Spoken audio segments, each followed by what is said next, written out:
Le Camp Nou a assisté à un naufrage. Le Barça a été surpris à domicile par le 9e de Bundesliga, l'Eintracht Francfort, qui inscrit 2 buts dès la première période. Dos au mur, les Catalans n'ont pas trouvé la solution au retour des vestiaires. Pire encore, les Blaugrana ont concédé un troisième but signé Philippe Kostic. Enfin, Sergio Busquets a sauvé l'honneur en toute fin de partie avant que Memphis Depay n'inscrive un dernier but sur penalty. 3-2, le Barça ne s'attendait pas à un tel scénario, alors que Francfort s'impose comme une valeur sûre de la C3 après ce succès au Camp Nou devant plus de 20 000 supporters allemands venus en masse supporter l'équipe.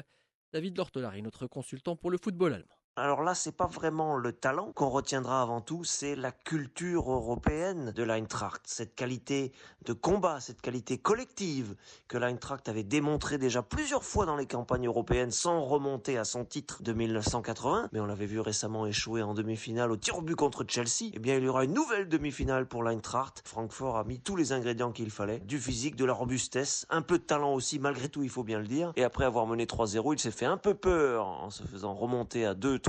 Mais ça n'a pas suffi pour le Barça pour revenir. Francfort est donc en demi-finale et défendra ses chances face à West Ham, le club anglais qui s'est offert l'Olympique lyonnais 3-0 en France. L'autre affiche de ce dernier carré mettra aux prises le RB Leipzig au Glasgow Rangers, les Écossais qualifiés après leur succès 3-1 face au Sporting Braga. Plus tôt dans la journée, Leipzig a sorti l'Atalanta Bergame après une victoire 2-0.